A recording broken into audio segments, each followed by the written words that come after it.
श्रीवत्सचिह्नमिश्रेभ्यो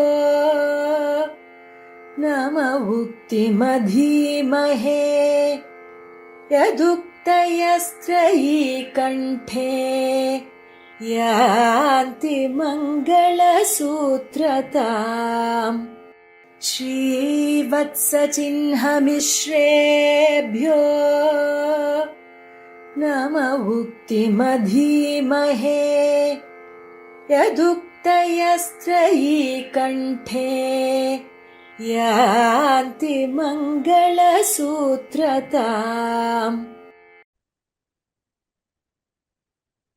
ஆழ்வார் திருடிகளே சரணம், எம்பெருமானார் திருடிகளே சரணம், ஆழ்வான் திருடிகளே சரணம், ஜீயர் திருடிகளே சரணம், ஜீயர் திருடிகளே சரணம். ஸ்ரீசைலேஷ தயாபாத்திரம் தீபக்தியாதி குணார்ணவம் யதீந்திர பிரவணம் வந்தே ரம்ய ஜாமாதரம் முனி ரம்ய ஜாமாத்திரி யோகீந்திர பாத ரேகாமயம் சதா ததா யத்தாத்ம சத்தாதிம் ராமானுஜ முனிம்பஜே லக்ஷ்மீநாத சமாரம்பாம் நாத யாமுன மத்தியமாம் அஸ்மதாச்சாரிய பரியந்தாம் வந்தே குரு பரம்பராம்.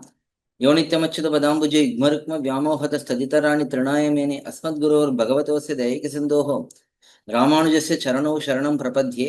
மாதா பிதா யுவதேஸ்தனயா பூதி சர்வம் யதேவ நியமேன மதன்வயானாம் ஆத்யஸ்ய ந குலபதே ரகுலாபிராமோ ஸ்ரீமத் ததங்கிரியுகடம் பிரணமாமி மூர்த்னா பூதம் சரஸ்ய மகதாஹ்வய பட்டநாத ஸ்ரீ பக்திசார குலசேகர யோகிவாஹான் பக்தாங்கிரேண பரகால யதீந்திர மிஸ்ரான் ஸ்ரீமத் பராங்குஷ முனிம் பிரணதோஸ்மி நித்யம். श्रीवत्सचिह्नमिश्रेभ्यो नमोक्तिम धीमहे यदुक्तय स्त्रयी कंठे यान्ति मंगलसूत्रताम्. ஸ்ரீமத் பரமஹம்ச இத்தியாதி யதுகிரி யதிராஜ நாராயண ராமானுஜ ஜீயர் சுவாமியினுடைய நியமனத்தின் பேரிலே ஸ்தோத்திரதாரா என்கிற தொடர் உபன்யாசம் உடைய பூர்வாச்சாரிய ஸ்தோத்திரங்களிலே இருக்கக்கூடிய அற்புதமான அர்த்த விசேஷங்களை நாம் அனுபவிக்க வேணும் என்ற உயர்ந்த நோக்கத்தோடே நடத்தப்பட்டு வருகிறது. இதிலே அடியேனுக்கு ஸ்ரீ வைகுண்டஸ்தவத்திலே 81வது ஸ்லோகத்திலிருந்து 85வது ஸ்லோகம் வரை ஸ்லோகங்களுக்கான அர்த்த விசேஷங்களை விண்ணப்பிக்க வேணும் என்று ஒரு நியமனம் சுவாமியினாலே கொடுக்கப்பட்டிருக்கிறது. அதை பற்றி கொண்டு இந்த ஸ்லோகங்களுக்கான அர்த்த விசேஷங்களை இங்கே விண்ணப்பிக்கிறேன். இந்த ஸ்ரீ வைகுண்டஸ்தவம் மற்றும் உண்டான பல ஸ்தோத்திர கிரந்தங்கள் இவற்றுக்கெல்லாம் காஞ்சிபுரம் பிரதிவாதி பயங்கரம் ஸ்ரீ அன்னங்கராச்சாரியார் சுவாமி அழகான வியாக்கியானங்களை அருளியுள்ளார். வியாக்கியான தொகுப்புக்கு தத்துவார்த்த சிந்தாமணி என்று திருநாமம். இந்த தத்துவார்த்த சிந்தாமணி என்கிற வியாக்கியானம் ஸ்ரீ வைகுண்டஸ்தவத்துக்கு உள்ள வியாக்கியானம். அதை கொண்டுதான் நாம் இந்த அர்த்த விசேஷங்களை அனுபவிக்க இருக்கிறோம். இந்த ஸ்ரீ வைகுண்டஸ்தவம் மற்றும் உண்டான ஸ்தவங்கள் கூறத்தாழ்வானாலே அருளி செய்யப்பட்டுள்ள மற்றும் உண்டான ஸ்தவங்களுக்கு பிராச்சீனமாக ஒரு சம்ஸ்கிருத வியாக்கியானமும் அமைந்திருக்கிறது. ஸ்ரீனிவாசாச்சாரியர் என்கிற ஒரு சுவாமியினாலே செய்யப்பட்ட வியாக்கியானமானது சம்ஸ்கிருத வியாக்கியானம் அமைந்திருக்கிறது. தற்பொழுது நமக்கு காஞ்சி சுவாமி அருடைய எளிய தமிழ் விளக்க உரை வியாக்கியானம் அது மிகவும் உபகாரமாக உள்ளது. அதை கொண்டே நாம் இந்த அர்த்த விசேஷங்களை அனுபவிக்கலாம். ஆழ்வான் பஞ்சஸ்தவங்களை அருளியுள்ளார். அதிலே முதல் ஸ்தவமாக கருதப்படுவது ஸ்ரீ வைகுண்டஸ்தவம் என்பதை காஞ்சி சுவாமி இந்த ஸ்ரீ வைகுண்டஸ்தவத்தினுடைய அவதாரிகையிலேயே வியாக்கியான அவதாரிகையிலேயே எடுத்து காட்டுகிறார்.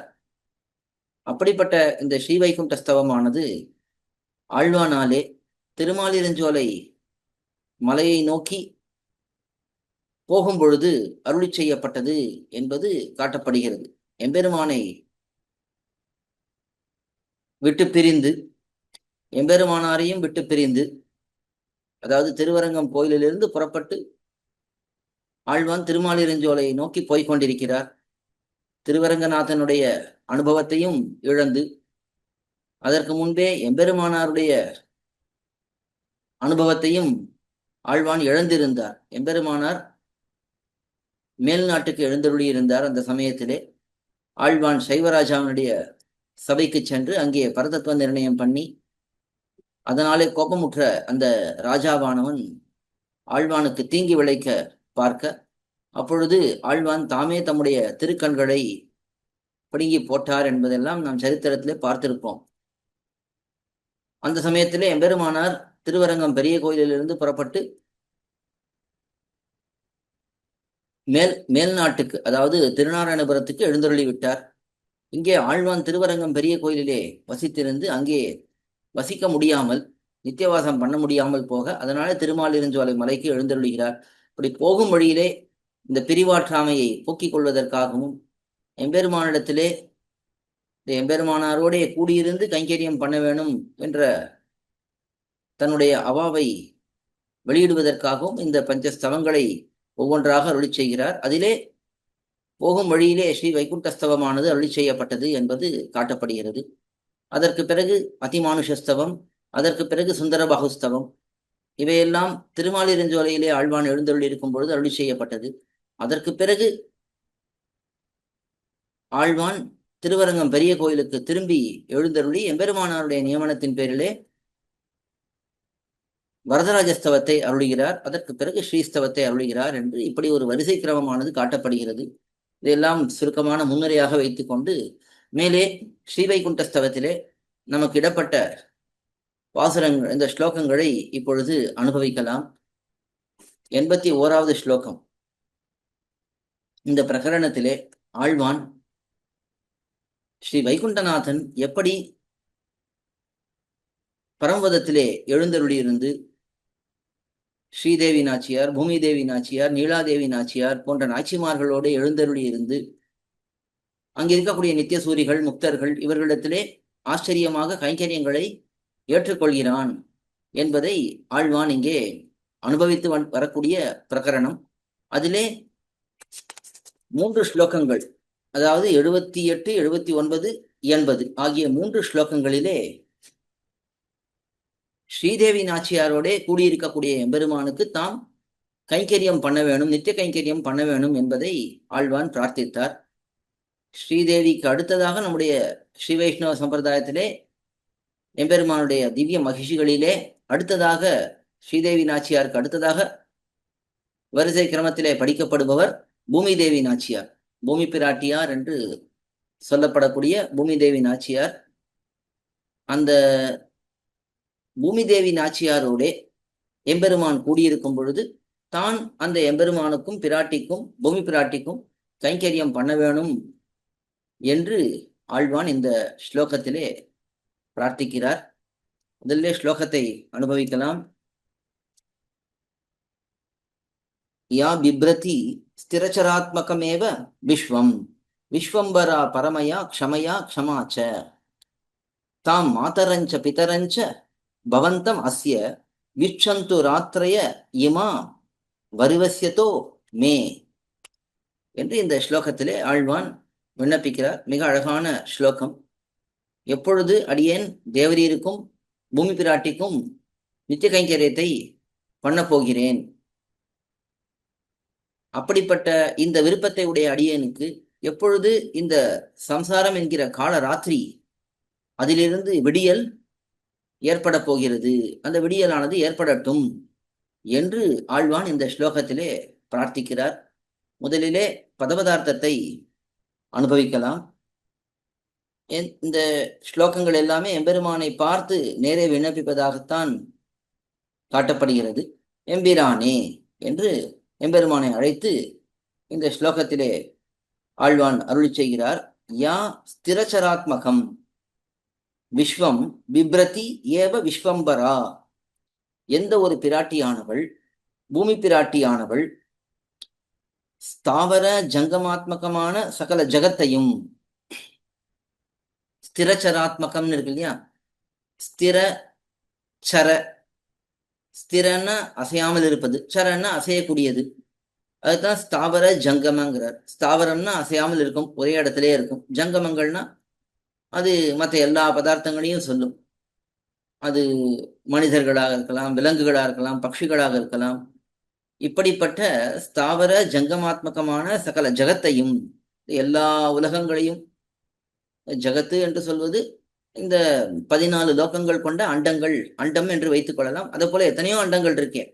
இப்படி இருக்கக்கூடிய இந்த ஜகத்தையும் பிப்ரதி விஸ்வம் பிப்ரதி ஏவ விஸ்வம்பரா, அவற்றையெல்லாம் வகிப்பவளாய் இருந்து கொண்டே இந்த எல்லா பதார்த்தங்களையும் தாங்குபவளாக யார் இருக்கிறாள்னா பூமி பிராட்டி தான் இருக்கிறாள். அதாவது பூமி தான் இவற்றையெல்லாம் தாங்குகிறது. இந்த பூமிக்கு அபிமானினி தேவதையாக பிராட்டி, பூமி பிராட்டி இருப்பதனாலே அவளே தாங்குவதாக எடுத்து காட்டுகிறார். அப்படி தாங்குபவளாக இருப்பதனாலே அவளுக்கு விஸ்வம்பரா என்று பெயர் ஏற்பட்டிருக்கிறது. அப்படிப்பட்ட விஸ்வம்பரா என்று அந்த விஸ்வத்தையே தாங்குபவள் என்று பெயர் பெற்றிருக்கிறாளோ, பரமயா க்ஷமயா க்ஷமாச்ச, அவள் எப்படி இருக்கிறாள்? சிறந்த பொறுமையினாலே க்ஷமா என்ற திருநாமத்தையே பெற்றிருக்கிறாள். அதாவது விராட்டிக்கு மிகப்பெரிய பொறுமை இருக்கிறது. பொறுமை என்றால் மற்றவர்கள் பண்ணக்கூடிய குற்றங்களை பொறுத்து கொள்ளக்கூடிய தன்மை. இந்த பூமியிடத்திலே எத்தனை பேர் எவ்வளவு அபச்சாரப்படுகிறார்கள். பூமியை காலாலே எட்டி உதைக்கிறார்கள், பூமி மேலே எச்சில் துப்புகிறார்கள், மலமூத்திராதிகளை கழிக்கிறார்கள், கோபம் வந்தால் பூமியை உடைக்கிறார்கள். தங்களுடைய ஆனந்தத்துக்காக இந்த காலத்துல நிறைய பார்க்கலாம். பூமியை இஷ்டத்துக்கு அவர்கள் அழிக்கிறார்கள். இப்படியெல்லாம் பண்ணினாலும் அந்த பூமியானவள், பூமி பிராட்டியானவள் பொறுமையோடே இருக்கிறாள். அதனாலே அவளுக்கு க்ஷமா என்று பெயரே இருக்கிறது. அதாவது பொறுமை என்றே அவளுக்கு திருநாமம். அப்படிப்பட்ட அந்த பெயரை பெறுகின்றாளோ, தாம் மாதரஞ்ச பிதரஞ்ச பவந்தஞ்ச வரிவசியதக,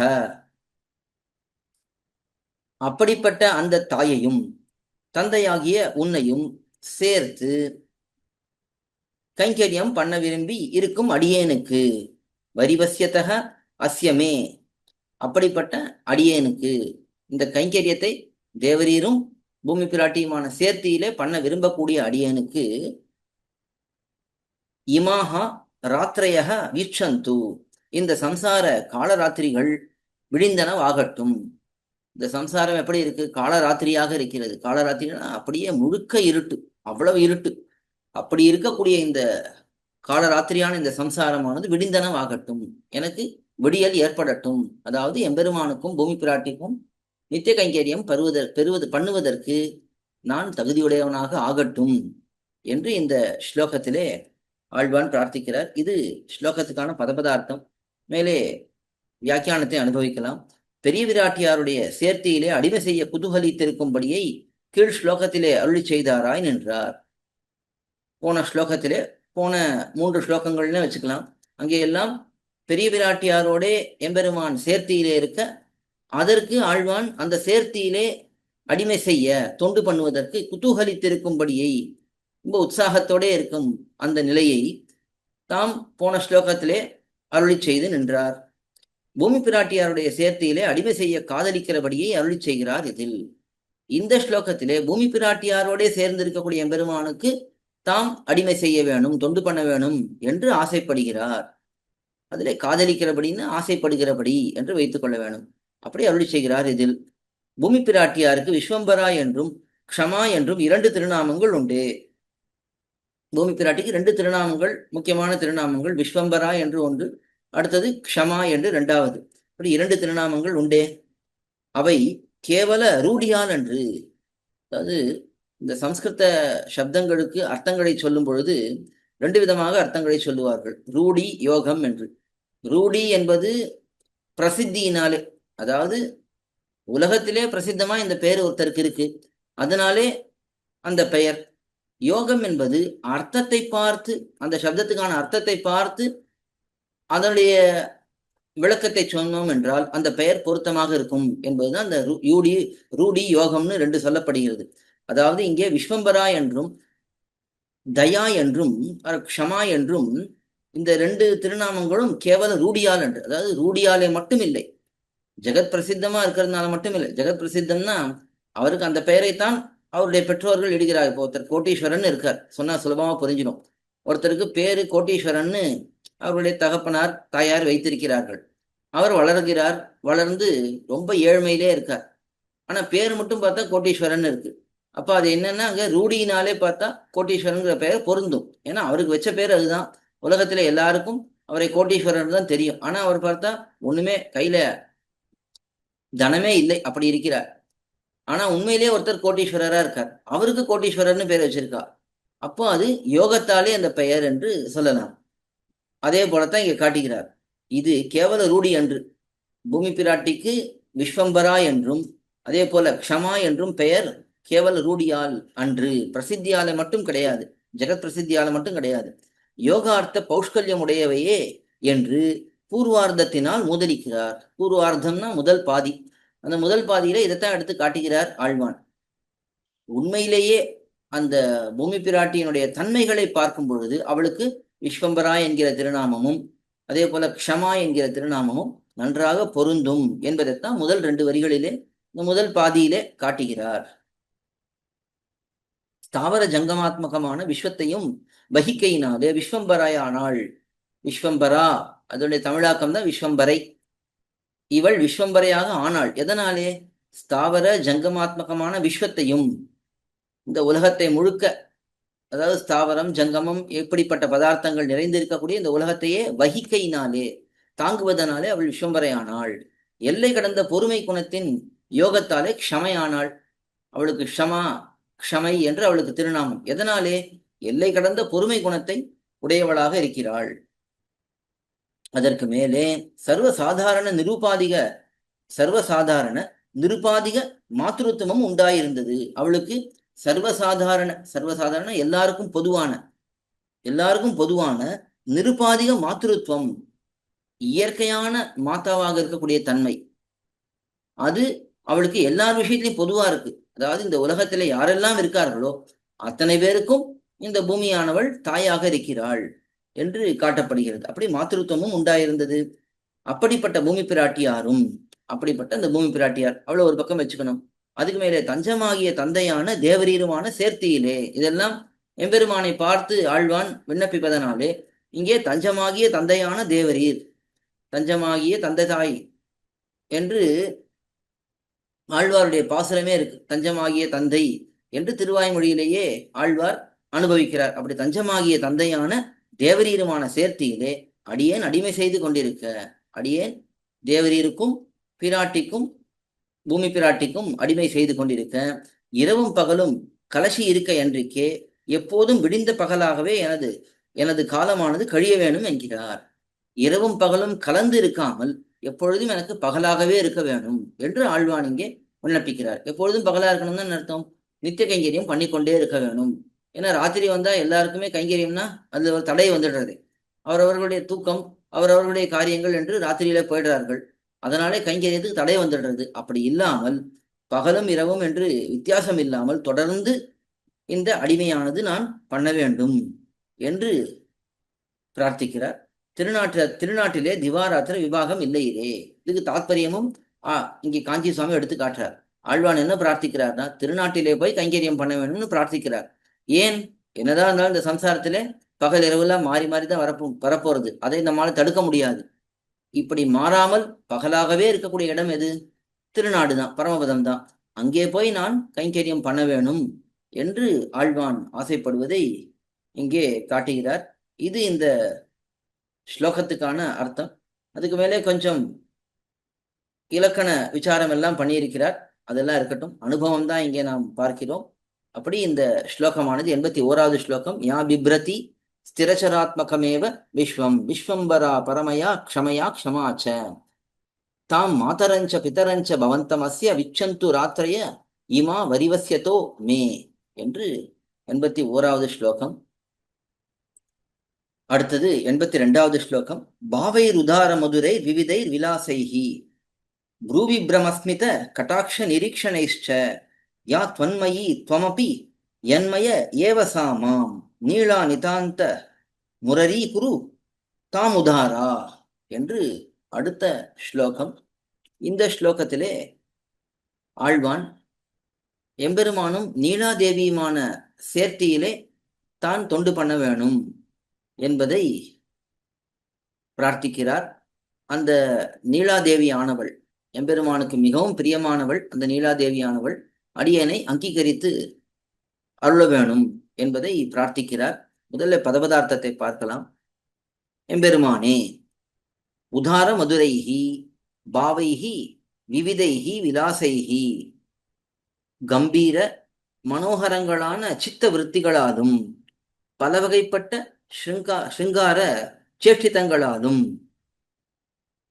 உதார மதுரைஹி பாவைஹி விவிதைஹி விலாசைஹி, அது வரைக்கும் அர்த்தம் பார்த்திருக்கோம். கம்பீர மனோகரங்களான சித்த விருத்திகள்னா மனதிலே பண்ணக்கூடிய எண்ணங்கள், செயல்கள், அவைகளெல்லாம் ஆழமாக இருக்கின்றன, மனோகரங்களாக அதை பார்க்கக்கூடியவர்களுடைய மனதை கவர்பவையாக இருக்கின்றன.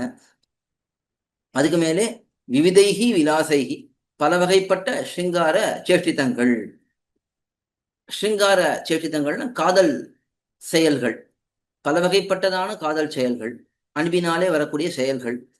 அவைகள் ப்ரூ விப்ரம ஸ்மித கட்டாட்ச நிரீக்ஷணைஷ்ட யா துவன்மயி, புருவ விலாசம், ப்ரூ விப்ரமன்னா புருவ நெரிப்பு முதலான செயல்கள். அதுக்கு மேலே ஸ்மிதம்னா புன்முறுவல், கட்டாட்சம்னா கண்ணாலே பார்ப்பது, நிரீக்ஷணைஷ்ட கட்டாட்ச நிரீக்ஷணைஷ்ட கண்ணாலே பார்ப்பது, ஓர கண்ணாலே பார்ப்பது போன்ற செயல்கள் ஆகிய இவைகளாலும், இப்படிப்பட்ட செயல்களாலும் யாவளொரு நீலாதேவியானவள் உன்னில் வேறுபடாதவளாய் இருக்கின்றாளோ, அவள் உன்னோடே மிகவும் ஒன்றி இருக்கிறாள். அந்த காதலினாலே, அன்பினாலே, அவளுடைய செயல்களினாலே உன்னோடே ஒன்றி இருக்கிறாள். நீலாதுங்க ஸ்தனகிரிதடி சுப்தம் உத்போத்திய கிருஷ்ணம் என்று நாம் பார்க்கிறோமே. இந்த நீலாதேவியினுடைய திருமார்பிலே எம்பெருமான் சயனித்திருக்கிறான் என்று பார்க்கிறோமே. அவ்வளவு நெருக்கமாக ரெண்டு பேரும் இருக்கிறார்கள். அப்படி இருக்கிறாளோ, அதே போல துவமபி என்மய ஏவ, நீயும் யாவளொரு நீலாதேவியர் காட்டில் வேறுபடாது இருக்கின்றாயோ, நீயும் அவளிடத்திலிருந்து வேறுபடவே இல்லை. வேறுபடுறதுன்னா இங்கே ஒருத்தருக்கு ஒருத்தர் ஒத்த திருவுள்ளத்தை கொண்டவர்களாக இருக்கிறார்கள், எப்பொழுதும் இணைந்தே இருக்கிறார்கள் என்ற அந்த அர்த்தங்கள் எல்லாம் கொள்ளலாம். அப்படிப்பட்ட நீயும் அந்த யாவளொரு நீலாதேவியர் காட்டில் வேறுபடாது இருக்கின்றாயோ, சா உதாரா நீளாமாம் நிதாந்தம் உரரி குருதாம் என்று காட்டுகிறார். அதாவது உதாரையான நல்ல வள்ளலான அந்த நீலாதேவியானவள். வள்ளல்னா என்ன அர்த்தம்? இங்கே அடியார்களை எம்பெருமானிடத்திலே ஒரு வரம்பில்லாமல் நன்றாக சேர்த்து வைக்கக்கூடியவள், அப்படிப்பட்ட வள்ளல் தன்மையை உடையவள். அப்படிப்பட்ட உதாரையான அந்த நீலாதேவியானவள் அடியேனை பரிபூர்ணமாக அங்கீகரித்து அருள வேணும். நீலாதேவியினுடைய கட்டாட்சத்துக்கு இலக்கானோம் என்றால் கண்டிப்பாக எம்பெருமான் நம்மை ஏற்றுக்கொள்வான். அந்த எம்பெருமானுக்கும் நீலாதேவிக்கும் நாம் கைங்கரியம் பண்ணலாம் என்பதை இங்கே எடுத்து காட்டுகிறார். அதனால தான் அவள் நம்மை அங்கீகரிக்க வேணும் என்று ஆழ்வான் பிரார்த்திக்கிறார். இதனுடைய வியாக்கியானம் கீழ் 2 ஸ்லோகங்களில் ஸ்ரீ பூதேவிகளின் சேர்த்தியை அனுசந்தித்தார். போன 2 ஸ்லோகங்களிலே, அதாவது போன 2 ஸ்லோகங்கள்னா முந்தின ஸ்லோகங்கள்னு வச்சுக்கணும், அதிலே எம்பெருமானும் ஸ்ரீதேவி நாச்சியாரும் சேர்ந்திருப்பதை அனுசந்தித்தார். அதே போல எம்பெருமானும் பூதேவி நாச்சியாரும் சேர்ந்திருப்பதை அனுசந்தித்தார். அப்படியெல்லாம் அனுசந்தித்தவர் இந்த ஸ்லோகத்திலே நீலாதேவியை அனுசந்தித்து அவளுடைய அங்கீகாரத்தை பிரார்த்திக்கிறார். நீலாதேவியை நினைக்கிறார் ஆழ்வான். நினைத்து அந்த நீலாதேவியினுடைய அங்கீகாரம், அவள் நம்மை ஏற்றுக்கொள்ள வேணும் என்று அதை பிரார்த்திக்கிறார். கம்பீர மனோகரங்களான சித்த விருத்திகளாலும், ஏற்கனவே பார்த்ததுதான், அதே தான் இங்கே காட்டுகிறார். கம்பீர மனோகரங்களான சித்த விருத்திகள், அதாவது மனதிலே செய்யக்கூடிய எண்ணங்கள். இது இப்போ ஒரு கணவன் மனைவி இருக்கிறார்கள், அந்த மனைவி கணவனை பற்றி நினைக்கிறாள், அது கணவனுக்கு தெரிய வந்தது என்றால், அதாவது உள்ளத்தை அந்த கணவனாலே படிக்க முடிந்தது என்றால், அவளுடைய எண்ணங்களை நினைத்து இவன் மிகவும் சந்தோஷப்படுவானே. இது சாமான்யமா இந்த உலகத்திலே நடக்கிறதோ நடக்கலையோ, ஆனா எம்பெருமான் திருவுள்ளத்திலே என்ன இருக்குங்கிறது பிராட்டிக்கு தெரியும், பிராட்டியினுடைய திருவுள்ளத்திலே என்ன இருக்குங்கிறது எம்பெருமானுக்கு தெரியும். அதனாலே அந்த பிராட்டியினுடைய எண்ணங்கள் எம்பெருமானுக்கு மனோகரங்களாக, அவருடைய எம்பெருமானுடைய மனதை கவர்பவையாக இருக்கின்றன என்று சொல்லலாம். அப்படி சித்த விருத்திகளாலும், அந்த சித்த விருத்திகளுக்கு சூச்சகங்களான ஸ்ருங்கார சேஷ்டிதங்கள் பலவற்றாலும், அந்த சித்த விருத்திகள், அதாவது மனதிலே இருக்கக்கூடிய எண்ணங்களுக்கு சூச்சகங்களாக, வெளி அடையாளங்களாக என்ன இருக்கு? ஸ்ருங்கார சேஷ்டிதங்கள், அதாவது காதல் லீலைகள் பலவற்றாலும். அது என்ன என்றால் புருவ நெரிப்பு, புன்முறுவல், கடைக்கண் நோக்கம் ஆகிய இவற்றாலும். இதெல்லாம் தான் காதல் சேஷ்டிதங்கள். புருவத்தை நெரிப்பது, அதாவது எம்பெருமானை பார்த்து நீலாதேவியானவள் புருவத்தை நெரிக்கிறாள். அதே போல புன்முறுவல் பூக்கிறாள். அதே போல கடைக்கண்ணாலே பார்க்கிறாள். அப்படிப்பட்ட இந்த செயல்களாலே இவற்றாலும் யாவளொரு நீளை தேவரீருடைய தாதாத்மியத்தை அடைவதும், தேவரீர் யாவளொரு நீளையின் தாதாத்மியத்தை அடைவதுமாய் இருக்கின்றதோ. தாதாத்மியம்னா ஒருமைப்பாடுன்னு வச்சுக்கலாம். அதாவது இப்படிப்பட்ட செயல்களாலே தேவரீர் அந்த நீலாதேவியோட ஒருமைப்பட்டு இருக்கிறீர். அதே போல அந்த நீலாதேவியும் தேவரீரிடத்திலே ஒருமைப்பட்டு இருக்கிறாள், ஒன்றி இருக்கிறாள். இப்ப ரெண்டு பேரும் ஒருத்தருக்கு ஒருத்தர் மிகவும் அந்யோன்யமாக நெருக்கமாக இருக்கிறீர்கள். அப்படி இருக்கக்கூடிய அந்த நிலையிலே அப்படிப்பட்ட நீலாதேவி அடியேனை ஆட்கொண்டு அருள வேணும் என்றார் ஆயிற்று. அப்படிப்பட்ட நீலாதேவி அடியேனை ஏத்துக்கொண்டு அருள வேணும் என்று இந்த ஸ்லோகத்திலே ஆழ்வான் பிரார்த்திக்கிறார். இந்த ஸ்லோகத்திலே ஒரு அழகான விஷயம் காட்டுகிறார் காஞ்சி சுவாமி. யா துவன்மயி இத்தியாதி மூன்றாவது பாதத்திற்கு சேர மனஸ்வி தத்கதஸ்தஸ்யா நித்தியம் ஹிருதி சமர்ப்பித்தா என்ற ஸ்ரீராமாயண ஸ்லோகம் அனுசந்தேயம். பரஸ்பரம் உண்டான இனிமையை சொன்னபடி, அதாவது இந்த இடத்துல சீதா பிராட்டிக்கும் பெருமாளுக்கும் எப்படிப்பட்ட அந்யோன்ய பாவம் இருந்தது என்பதை காட்டக்கூடிய ஸ்லோகம். அதிலே இருக்கிறதை போலவே இங்கே அர்த்தம் அமைந்திருக்கிறது என்று அதையும் எடுத்து காட்டுகிறார். இது 82வது ஸ்லோகம். அதை நாம் அனுபவித்தோம். அடுத்தது 83வது ஸ்லோகம். பாவைர் அனுக்ஷணம் அபூர்வ ரசானு வித்தைஹி அத்யத்புதைர் அபினவைர் அபிநந்திய தேவீஹி பிருத்யான் யதோச்சித பரிச்சதினோ யதார்ஹம் சம்பாவயந்தம் அபிதோ பகவன் பவேயம் என்று 83வது ஸ்லோகம். இதனுடைய பதவுரையை அனுபவிக்கலாம். பகவன் எம்பெருமானை பகவானே என்று அழைக்கிறார். பகவான் என்றால் 6 முக்கியமான குணங்கள், ஞானபல ஐஸ்வர்ய வீரிய சக்தி தேஜஸ் என்கிற குணங்கள், அவற்றை இயற்கையாக முழுமையாக உடையவன் என்று அர்த்தம். அப்படி பகவானே அனுக்ஷணம், க்ஷணந்தோறும் ஒவ்வொரு க்ஷணமும், அபூர்வ ரச அணுவித்தைஹி அபூர்வமாயிருக்கின்ற ஸ்ருங்கார ரச விசேஷத்தோடே கூடி, அத்யத்புதைஹி ஆச்சரியங்களாக இருக்கக்கூடிய, அபினவைஹி புதிதாய் இருக்கின்ற, பாவைஹி பாவம் என்றால் இந்த இடத்துல சித்த விருத்திகள், மனதில் இருக்கக்கூடிய செயல்கள் நிலைகள். அப்படிப்பட்ட அந்த பாவைஹி அந்த சித்த விருத்திகளாலே தேவீஹி அபிநந்திய பிராட்டிமார்களை உகப்பித்து, தேவரீருடைய பிராட்டிமார்களை எல்லாம் தேவரீர் மிகவும் உகப்பிக்கிறீர். அவர்களுக்கு ஆனந்தத்தை தேவரீர் கொடுக்கிறீர். எப்படி என்றால் அதைத்தான் இங்க காட்டியிருக்கார். க்ஷணந்தோறும் அபூர்வமாயிருக்கின்ற ஸ்ருங்கார ரசவிசேஷத்தோட கூடி, விதவிதமான அபூர்வமான, அதாவது முன்பில்லாத காதல் செயல்கள் லீலைகள், அதுவும் க்ஷணந்தோறும் ஒவ்வொரு க்ஷணமும் அந்த காதல் செயல்களோட கூடியிருக்கக்கூடிய ஆச்சரியங்களாய் புதிதாய் இருக்கின்ற சித்தவருத்திகள். மிகவும் ஆச்சரியமா இருக்கு. மிகவும் புதிதாக இருக்கக்கூடிய சித்த விருத்திகள், அவற்றாலே பிராட்டிமார்களை உகப்பித்து எம்பெருமான் தன்னுடைய தேவிமார்களுக்கு மகிழ்ச்சியை கொடுக்கிறான். அப்படி கொடுத்து யதோச்சித பரிச்சதினக விருத்தியான் யதார்ஹம் சம்பாவயந்தம் பவந்தம் அபிதக பவேயம். மேலே அதை காட்டுகிறார். அதாவது தங்களுக்கு உரிய கைங்கரிய உபகரணங்களை உடையவர்களான நித்தியசூரிகளான கிங்கரர்களை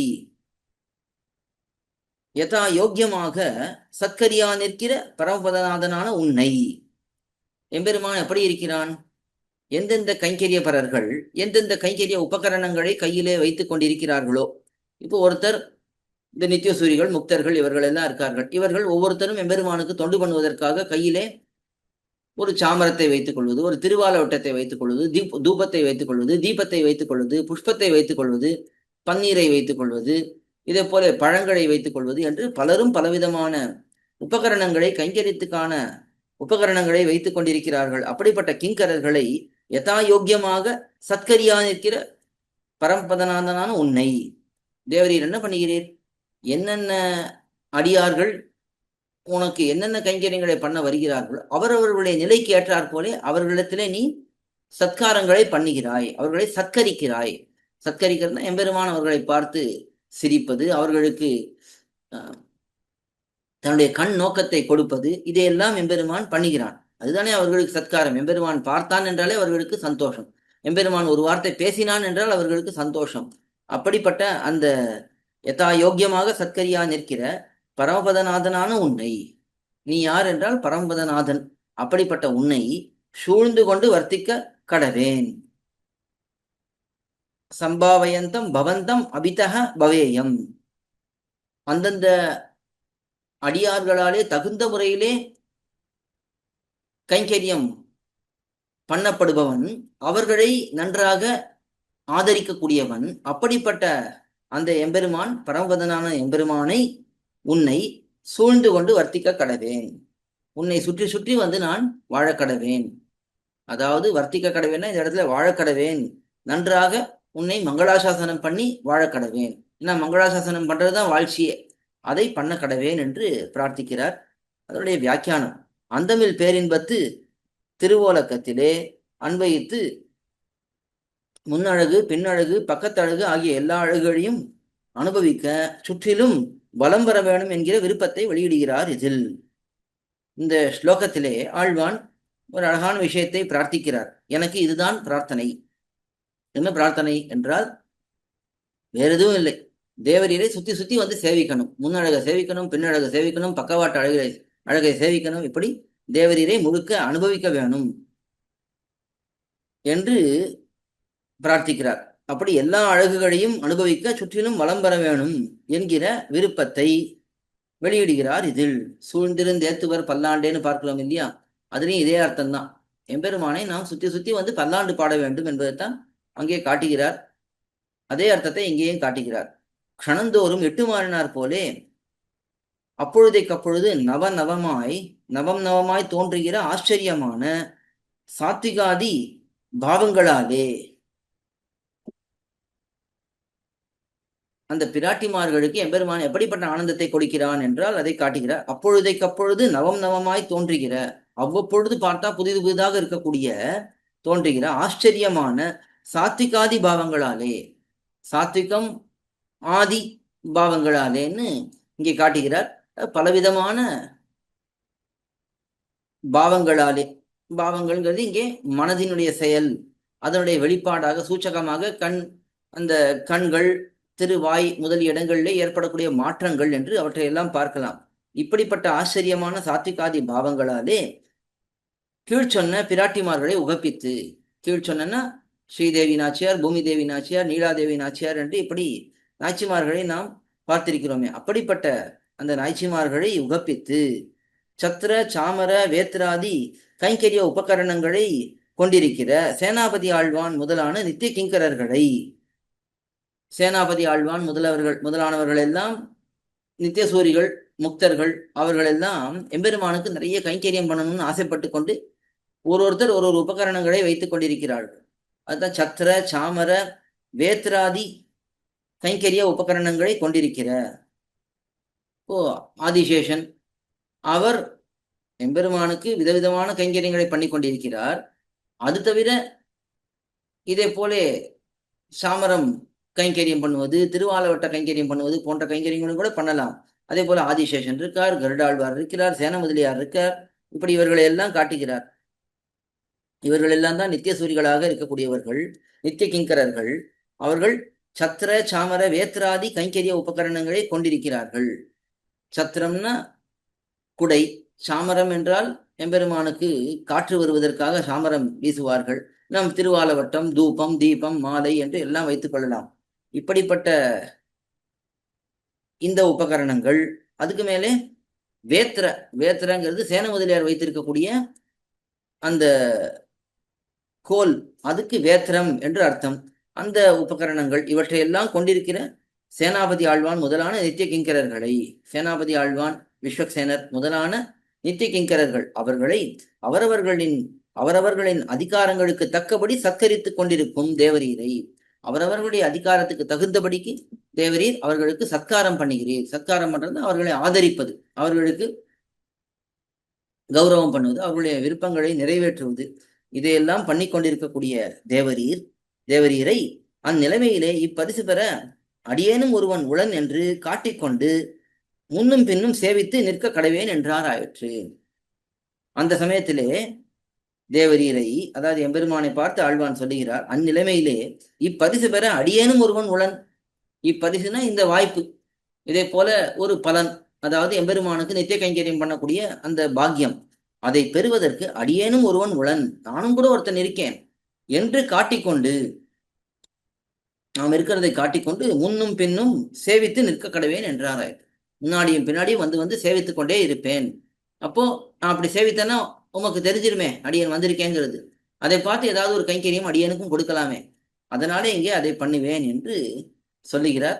அதாவது இது உதாரணத்துக்கு நம்ம பார்க்கலாம். இப்போ யாராவது ஒருத்தர் புதுசா ஒரு தோடோ மூக்குத்தியோ வாங்கிட்டு வந்திருக்கான்னா, அவர்கள் பக்கத்துல வந்து இதை பாரு வாங்கிட்டு வந்திருக்கேன், இதை பாரு இதை பாரு, அப்படியே காதை காட்டி காட்டி காட்டி பேசுவார்கள். அதே போல இங்கே ஆழ்வான் சொல்லுகிறார், நான் தேவரீருக்கு கைங்கரியம் பண்ண வேணும், அதற்கு அடியே நீங்க இருக்கிறேன் என்பதை காட்டும் விதத்திலே தேவரீருக்கு முன்னாடியும் பின்னாடியும் பக்கத்திலேயும் வந்து வந்து இருந்து தேவரீரிடத்திலே இந்த கைங்கரியத்தை பெற வேணும் என்று ஆழ்வான் பிரார்த்திக்கிறார். இது 83வது ஸ்லோகம். அடுத்ததாக ஹாஹந்த ஹந்த ஹதகோஸ்மி கலோஸ்மி திங் மாம் முஹ்யன்னஹோ அகமிதம் கிமுவாச்ச வாச்சா துவாமங்க மங்கள குணாஸ்பதம் அஸ்தஹேயம் ஆஸ்மர்த்துமேவ கதமர்ஹதி மாத்ருகம்ஹ என்று இந்த மாத்ருகம்ஹ என்று இந்த ஸ்லோகத்திலே காட்டுகிறார். இது 84வது ஸ்லோகம். இதிலே ஆழ்வான் ஒரு விதமான அனுபவத்தை பண்ணுகிறார். எம்பெருமானிடத்திலே பிரார்த்திக்கிறார். தேவரீரும் ஸ்ரீதேவி நாச்சியார், பூமி தேவி நாச்சியார், நீலாதேவி நாச்சியார் இவர்களுடைய சேர்த்தியும் இருக்கும் பொழுது, தேவரீரும் இந்த நாச்சிமார்களும் சேர்ந்து இருக்கும் பொழுது அடியேன் கைங்கரியம் பண்ண வேணும்னு பிரார்த்தித்தார். அதை பண்ணின பிறகு ஆழ்வானுக்கு தோன்றிவிட்டது, அச்சோ நாம தப்பு பண்ணிட்டோமே, நமக்கு என்ன யோகியத்தை இருக்கு, எம்பெருமானுக்கும் பிராட்டிமார்களுக்கும் கைங்கரியம் பண்றதுக்கு நமக்கு ஏதாவது யோகியத்தை இருக்கா என்று நினைத்து பார்த்து ஒரு யோகியத்தையும் இல்லை, நாம் தள்ளி இருக்கிறதே நல்லது என்று ஆழ்வான் இங்கே பண்ணுகிறார். ஆழ்வாரும் இதே போல எம்பெருமானிடத்திலிருந்து விலகி போக பார்க்கிறார். வளவே உலகுங்கிற பதிகத்திலே, முந்தின பதிகத்திலே எம்பெருமானுக்கு தூது விடுகிறார். அஞ்சரைய மடந்தாராய்ங்கிற பதிகத்திலே தூது விடுகிறார். எம்பெருமானை பார்த்து என்னை எப்படியாவது வந்து ஏற்றுக்கொள் என்று சொல்லுகிறார். ஆனா அடுத்த பதிகத்திலேயே, வளவே உலகுங்கிற பதிகத்திலேயே ஆழ்வார் தன்னை மிகவும் தாழ்த்தி கொண்டு, நான் என்ன உன்னுடைய பக்கத்திலே வருது, நான் பக்கத்துல வந்தா உனக்கு தானே அது அவத்தியத்தை விளைக்கும், உனக்கு தானே கெடுதலை விளைக்கும் என்று ஆழ்வார் அங்கே காட்டுகிறார். அதே போல இங்கே ஆழ்வானும் அதே அனுபவத்தை பண்ணுகிறார். என்ன பதவுரைங்கிறத பார்க்கலாம். ஹா ஹந்த ஹந்த ஹதகஹ அஸ்மி கலஹ அஸ்மி மாம் திக், ஐயோ ஐயோ கெட்டேன், வாழ்வில்லை, நான் அதி துஷ்டன், மிக மிக கெட்டவன், கெடுவேன் கெடுவேனே, ரொம்ப கெட்டுவிட்டேன் என்று காட்டுகிறார். அஹோ முஹ்யன் அகம் வாச்சாயுதம் கிம் உவாச்சக, விஷயாந்தரங்களிலே வியாமோகமுடைய நான் பகவத் விஷய பிரவணன் போலே வாயினால் என்ன சொன்னேன் அந்தோ, நான் என்ன வார்த்தை சொல்லிட்டேன், நானும் உலக விஷயங்களிலே மூழ்கி இருப்பவன். இது ஆழ்வான் சொல்லிக்கிறார். ஆழ்வான் அப்படியெல்லாம் இல்லை. ஆனா ஆழ்வானுக்கு என்ன ஒரு பெருமைன்னா நைச்சியானுசந்தானம் பண்ணுவாருங்கிற அந்த பெருமையை நாம் பார்த்திருக்கோம். எப்பொழுதுமே தன்னை ஆழ்வான் தாழ்ந்தவராகவே நினைத்து கொண்டு அப்படியே சொல்லிக் கொண்டிருப்பார். அப்படி இங்கே சொல்லிக் கொள்கிறார், நானும் மிகவும் துஷ்டன் என்று சொல்லி விஷயாந்தரங்களிலே வியாமோகமுடைய நான், எத்தனையோ உலக விஷயங்கள் இருக்கு, அதிலெல்லாம் ஆசையுடைய நான், பெரிய ஆசையுடைய நான் பகவத் விஷய பிரவணன் போலே. அஹோ முஹ்யன் அஹ வாச்சா இதம் கிம் உவாச்சக, என்ன வார்த்தை சொல்லிட்டேனா, ஏதோ பெரிய பகவத் விஷயத்திலேயே மூழ்கி இருப்பதை போல உலக விஷயங்கள்ல மூழ்கி இருக்கக்கூடிய நான் இப்படி சொல்லுகிறேனே. அங்க மங்கள குணாஸ்பதம் அஸ்தகேயம் துவாம் மாதிருக்கு அம்ஹ ஆஸ்மர்த்துமேவ கதம் அர்ஹதி என்று கேட்கிறார். அதாவது என்னை போன்ற பாப்ப பிண்டம் அகிலஹேய பிரத்தனீக கல்யாணிக்க தானனான உன்னை நெஞ்சினால் நினைக்கவே யோகியத்தை உடையது அன்றே. நான்லாம் உன்னை நெஞ்சாலேயே நினைக்க முடியாது, என் மனசால கூட நினைக்க முடியாது. ஏன் என்றால் நானும் மிகவும் தாழ்ச்சியை உடையவனாக இருக்கேன். பாப்ப பிண்டம்ங்கிறார். நான் வெறும் பாப்பமே வடிவெடுத்தவன். அப்படிப்பட்ட நான் அகிலஹேய பிரத்தனீக கல்யாணிக்க தானன், எல்லா தோஷங்களுக்கும் எதிர்த்தட்டாக இருக்கக்கூடியவன், எல்லா நன்மைகளுக்கும் இருப்பிடமாக இருக்கக்கூடியவன். அப்படிப்பட்ட அந்த உன்னுடைய வைபவத்தை, உன்னை நெஞ்சினால் நினைக்கவே எனக்கு யோகியத்தை இல்லையே என்று ஆழ்வான் இங்கே காட்டுகிறார். இது பதவுரை. மேலே வியாக்கியானம். எம்பெருமான் திருவோலக்கத்திலே நித்திய கைங்கரியம் பண்ணப்பெற வேணும் என்று பாரித்து நின்றார் கீழ். எம்பெருமானுடைய திருவோலக்கம் பெரிய சபை, வைகுண்டத்திலே மணிமா மண்டபத்திலே பெரிய சபையிலே எம்பெருமான் எழுந்தருளி இருக்கிறான். அங்கே நித்திய கைங்கரியம் பண்ண பெற வேணும் என்று பாரித்து மிகவும் ஆசைப்பட்டு நின்றார் கீழ். அப்படி இருந்தார். அப்பரமபுருஷனுடைய எல்லையற்ற உயர் நலங்களையும் தம்முடைய எல்லையற்ற தாழ்வுகளையும் நினைத்து அம்மான் ஆழிப்பிரான் அவனை விடத்தான் யானார் என்றார் போலே திருவுள்ளத்திலே பட்டு உத்தமோத்தமனான அவனெங்கே அதமாதமனான நான் எங்கே. இது ஆழ்வானுடைய திருவுள்ளத்திலே ஓடக்கூடிய விஷயம். எம்பெருமானுக்கு நித்திய கைங்கரியம் பண்ண வேணும் என்று பிரார்த்தித்தார். ஆனா அந்த எம்பெருமானுடைய எல்லையற்ற உயர் நலங்களையும், அந்த எம்பெருமானிடத்திற்குரிய கணக்கற்ற உயர் நலங்கள், பெரிய பெரிய நல்ல குணங்கள், அவற்றையும் தம்முடைய எல்லையற்ற தாழ்வுகளையும், தன்னிடத்துல எவ்வளவோ தாழ்ச்சி இருக்கேன், அதையெல்லாம் நினைத்து அம்மான் ஆழிப்பிரான் அவனை விடத்தான் யானார் என்றார் போலே. அம்மான் ஆழிப்பிரான் அந்த எம்பெருமான் அவனை விடத்தான் பரமபதத்தில் இருக்கான். யான் யார்? நான் இங்கே தாழ்ந்தவனாக சம்சாரத்துல இருக்கிறேன் என்று அங்கே காட்டுவார். அப்படி ஆழ்வார் காட்டும்படிக்கு அம்மான் ஆழிப்பிரான் அவன் எவ்விடத்தான் யானார் என்றார் போலே திருவுள்ளத்திலே பட்டு உத்தமோத்தமனான அவனெங்கே அதமாதமனான நான் எங்கே. அந்த எம்பெருமானோ உத்தமோத்தமன், உத்தமர்களுக்கும் மேலே உத்தமனாக இருக்கிறான். நான் அதமாதமன், அதமர்களுக்குள்ளே இன்னும் தாழ்ந்தவனாக நான் இருக்கிறேன். நான் எங்கேயாவது போய் அந்த எம்பெருமானை நினைக்க முடியுமா? தேவர்களுக்கு அருகமான புரோடாசத்தை நாய் விரும்புவது போலன்றோ மகான்களுக்கே உரித்தான பகவத் கைங்கரியத்தை நாயினேன் விரும்புவது. தன்னை நாயை போலவே சொல்லிக் கொள்கிறார் ஆழ்வான். அதாவது தேவர்களுக்கு அருகமான புரோடாசத்தை, தேவர்களுக்குன்னு ஒரு புரோடாசம் அபீசு, அதை வைத்திருந்தால், அதை ஒரு நாய் விரும்பினா அது எப்படி இருக்கும்? அதை போலத்தான் எம்பெருமான் மகான்களுக்கு உரித்தவன். பெரிய பெரிய மகான்கள் எல்லாம் எம்பெருமானை அனுபவிக்கிறார்கள், அது பொருத்தம். ஆனா அந்த பகவானுக்கு கைங்கரியம் பண்ணுகிறார்கள், அது பொருத்தம். ஆனா நாயினேன் எங்கே விரும்புவது? நான் எங்கே இதையெல்லாம் விரும்புவது? நானும் நாயை போன்றவன், நான் எப்படி இதை விரும்புவது என்று கேட்கிறார். ரொம்ப அழகான ஒரு விஷயம். இதுல ஒரு விஷயம் நம்ம யோசிக்க வேண்டியது இருக்கு. அதாவது இன்னைக்கு காலகட்டத்துல எப்படி ஆயிடுச்சுன்னா, அது கொஞ்சம் கஷ்டம்தான் சொல்றது, இருந்தாலும் சொல்லித்தான் ஆகணும். ஆழ்வானுடைய நிலையை பார்க்கும் பொழுது நமக்கு தோன்றுகிறது, ஆழ்வான் என்ன நினைக்கிறார்? கைங்கரியம் பண்ணுவதுங்கிறது உயர்ந்தவர்கள் தான் பகவானுக்கு கைங்கரியம் பண்ண முடியும், நானும் மிகவும் தாழ்ந்தவன், நான் எங்கே கைங்கரியம் பண்ணுவது? அப்படி ஆழ்வான் நினைக்கிறார். ஆனா இன்னைக்கு என்ன ஆயிடுச்சுன்னா, மற்றவர்கள்லாம், அதாவது ஒன்றும் தெரியாதவர்கள்லாம் கைங்கரியம் பண்ணட்டும், அவர் போய் அந்த குடத்துல ஜலம் எடுத்துன்னு வரட்டும், அவர் தளிகை பண்ணட்டும் திருமடப்பள்ளியில. ஏன்? நான் ரொம்ப படிச்சுட்டேன், நான் பெரிய வேலை பார்க்குறேன், எனக்கு இதெல்லாம் ஒத்து வராது. ஏதோ கொஞ்சம் சம்பாவனை கொடுக்கணுமா, ஏதோ கொஞ்சம் ஒரு காரியத்தை, சின்னதான காரியங்களை பண்ணணுமா, அதெல்லாம் நான் பண்ணி, ஆனால் கைங்கரியம் பண்ணுறதெல்லாம் அதெல்லாம் நமக்கு அதெல்லாம் ஒத்து வராது என்று இன்னைக்கு எண்ணம் மாறிடுது. அப்படியே அந்த முன்காலத்திலே எப்படி இருந்ததுன்னா, உயர்ந்தவர்களாக இருக்கக்கூடியவர்கள் கைங்கரியபரர்கள் என்று அந்த எண்ணம் இருக்கும், அவர்களிடத்துல ரொம்ப கௌரவ புத்தி இருக்கும். இன்னைக்கு கைங்கரியபரர்கள்னா இது என்ன, இவர்கள் ஏதோ ஒரு வேலை தானே பண்றா, என்ன வெளியில போய் வேலை பண்றதுக்கு இங்க கோயில்ல வேலை பண்றா, ஒன்றும் தெரியாதனால்தான் நீங்க பண்றா அப்படிங்கிற எண்ணம் எல்லாம் ஜனங்களிடத்துல வந்து விட்டது. அப்படி இருக்கவே கூடாது. கைங்கரியபரர்கள் என்றாலே அவர்களிடத்துல ஒரு கௌரவ புத்தி இருக்கணும் என்பது இங்க முக்கியம். அதுதான் காட்டுகிறார். இப்படி மகான்களுக்கே உரித்தான பகவத் கைங்கரியத்தை நாயினேன் விரும்புவது. நாயை போல இருக்கக்கூடிய நான் எப்படி விரும்பலாம்? மதிகட்டு இப்படியும் விரும்பலாமோ? இப்படி மதி கெட்டு போயிடுதே, எனக்கு ஞானமே இல்லாம போயிடுதே, அது இப்படியெல்லாம் நான் ஆசைப்படலாமா? சம்சார நாற்றமே அறியாத நித்திய சூரிகள் ஆசைப்பட கடவதான நித்திய கைங்கரியத்தை நித்திய சம்சாரியான நான் ஆசைப்படுவதானது பேதமை அன்றோ? சம்சார வாசனையே, சம்சார நாற்றமே அறியாத நித்தியசூரிகள், இந்த சம்சாரம் என்ற அந்த ஒரு தோஷமே தீண்டாமல் இருக்கக்கூடிய நித்தியசூரிகள், அவர்கள் தானே எம்பெருமானுக்கு நித்திய கைங்கரியம் பண்ணுவதை ஆசைப்படலாம். நித்திய சம்சாரியாக இந்த சம்சாரத்திலே இதுவரைக்கும் உழன்று கொண்டிருக்கிறேனே, அப்படிப்பட்ட நான் நித்திய சம்சாரிங்கிற அந்த சப்தம் நம்முடைய சம்பிரதாயத்துல எப்படின்னா இது வரைக்கும் சம்சாரியா இருந்திருக்கோம்னு அர்த்தம். நித்திய சம்சாரின்னா எப்பவுமே சம்சாரியா இருப்போங்கிற அர்த்தத்துல இங்க சொல்லலை. இது வரைக்கும் நான் சம்சாரியா இருந்திருக்கேன், நான் போய் இதை ஆசைப்படலாமா என்று கேட்கிறார். இது ஆசைப்படுவதானது பேதமை அன்றோ? ஹா ஹா, என்ன சாகசமான காரியம் செய்ய துணிந்தோம் என்று தம்மைத்தாமே வெறுத்துக் கொள்கிறார். இப்படி தம்மைத்தாமே ஆழ்வான் வெறுத்துக் கொள்கிறது. என்ன சாகசமான காரியம்?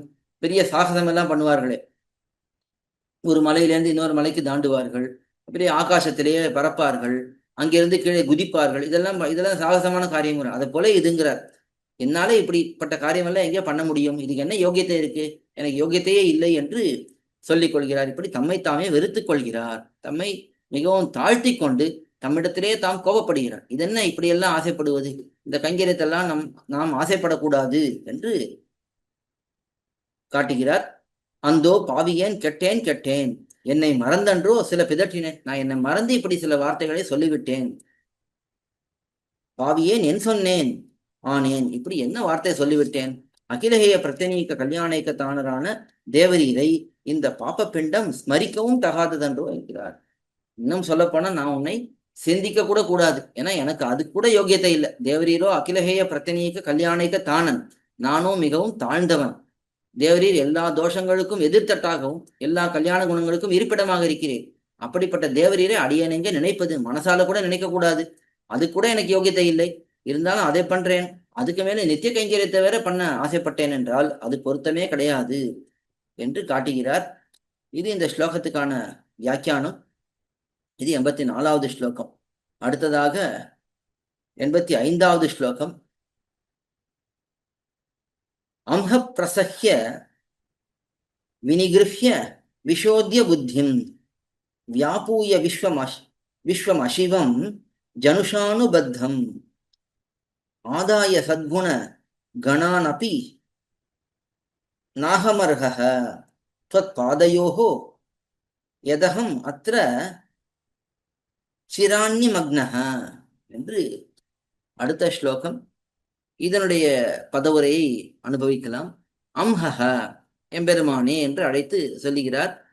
அம்ஹஹ பிரசஹ்ய வினிகிருஹ்ய புத்திம் விஷோத்ய, அதாவது எனது பாபத்தை பலாத்காரமாக போக்கிக் கொண்டும், ஜனுஷா அனுபத்தம் விஸ்வம் அசிவம் வியாதூய, வியாபூயன்னு இருக்கும், வியாதூயன்னு இருக்கு.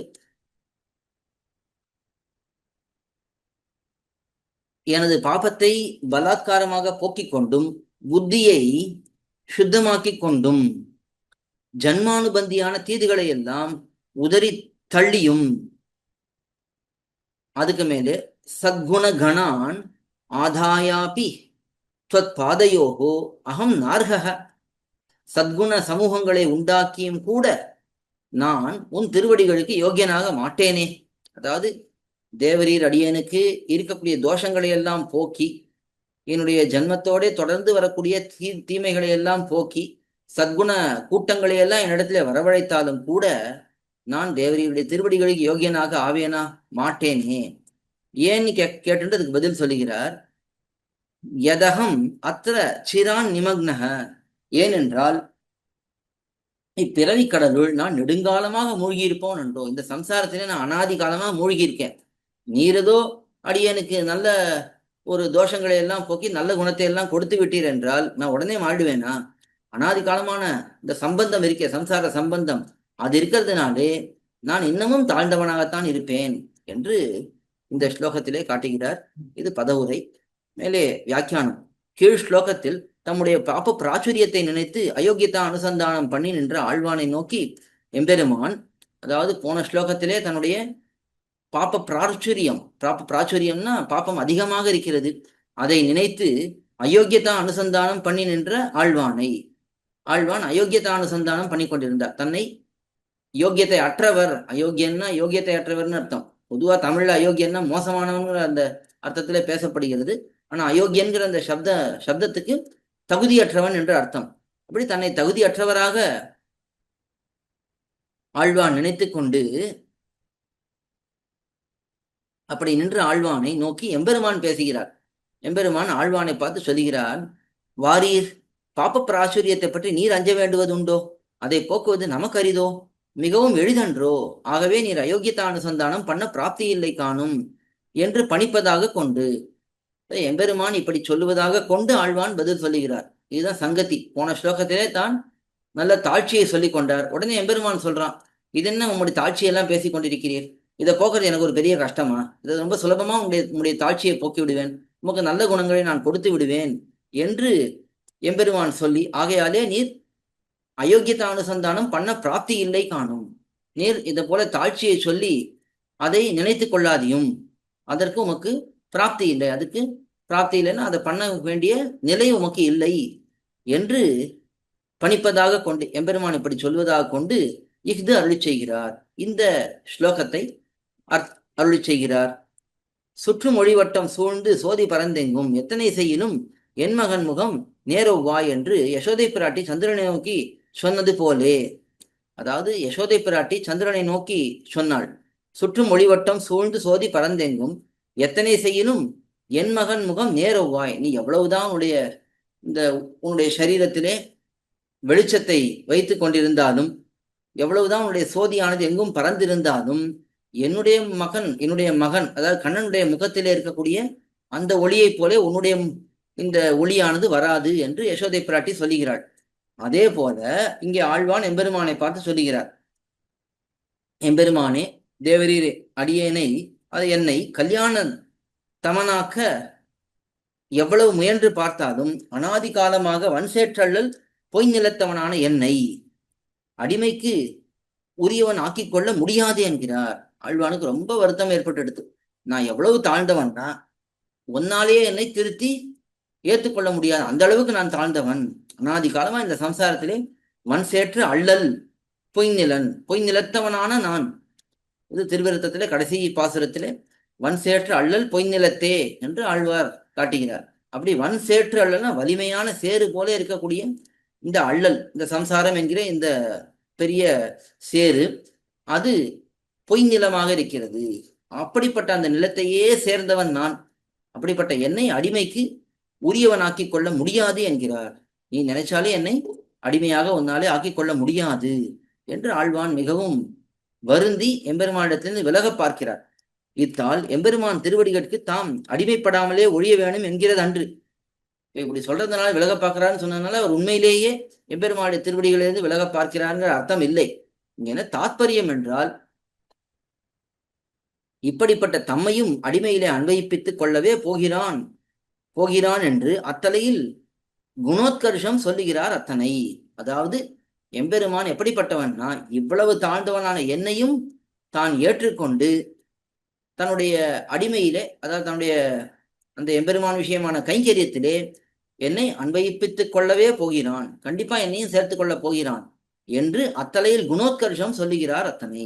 அதாவது எம்பெருமானிடத்தில் இருக்கக்கூடிய உத்தமமான குணம், உயர்ந்த குணம், அதாவது எப்படிப்பட்ட தாழ்ந்தவனான என்னையும் எம்பெருமான் ஏற்றுக்கொள்கிறான் என்று அந்த குணத்தை தான் இங்க சொல்லுகிறாரே தவிர, தனக்கு எம்பெருமானுடைய திருவடிகளை பற்றுவதற்கு யோகியத்தை இல்லை என்று சொல்லுவது இங்கே தாத்பரியம் இல்லை.